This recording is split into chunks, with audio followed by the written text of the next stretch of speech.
फेरेंगा बिथाङा सासे मेन्टेलियाम बिथांनि सोमोन्दै आं बुंनो थाङाखै दा बे बाथ्राखौ जोंनि बिटिआरनि सिएम प्रमद बर' बिथाङा बुङोब्ला बिथांनि सोंनाय फिननाया जागोन इसु हिसाबै बुंनो थाङोबाथ' गोबां दङ दा जोंहा बारग' एनडिबिफोरनि इसु दङ मुंख्लं न'खरनि इसु दङ बिनिफ्राय डेभेलपमेन्ट दाथ'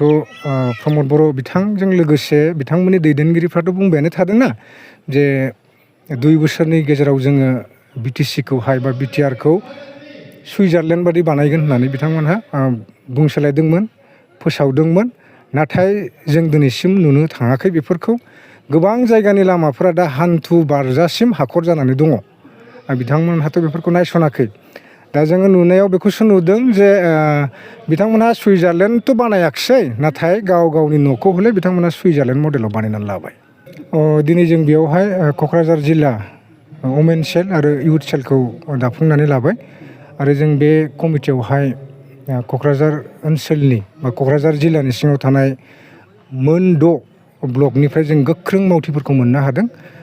दा बेखायनो जों आसा खालामो जे फैबाय थानाय समावहाय APB राजखान्थि हान्जानि जानानै गोख्रोङै खामानिफोरखौ मावलांगोन होननानै मिजिंथिदों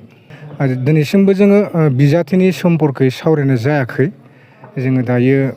ओरैनो बिजाथिफोरनिफ्राय जाय बिथांमोनहा इन्टारेस्टेड बिथांमोननिफ्राय जोङो आर'ज बिलाइखौ स्टार्ट खालामबाय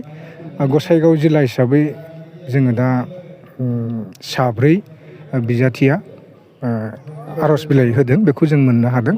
नाथाय क'क्राझार जिल्ला हिसाबै जों मोनथ'वाखै पर्बजरानिफ्राय मोनथ'वाखै आरो गुबुन गासै मोन 9 जिल्लानिफ्राय जों मोनथ'नाय जायाखै जों खालि बे एनडिएफबिनि समस्याखौल' लानानै नङा जोङो बिटिआरनि गासै थागिबि गासै हारि माहारि बिथांमोननि जे समस्या जोङो डेभेलपमेन्टनि खोथा बुंनाय लोगो लोगो बे गासैबो बिटिआराव थानाय हारि माहारिनि खोथायानो फैयो जों दिनै सोलोंथाइ बिथिंनि खोथा बुंनाय लोगो लोगो बिटिआराव थानाय गासैबो हारि माहारिनि खोथायानो फैयो लामा सामानि खोथा बुंनाय लोगो लोगो जों गासैबो बिटिआरनि रायजो राजाफोरनि खोथायानो फैयो दा बेखायनो जोङो सानाखै जे माखासे जोङो एनडिएफबिनि माखासे इसुफोरखौ लाफानानै खामानि मावनो थाङोबाबो बेयाव जेबो जेंना फैनाय नङा बेखौ आं सानो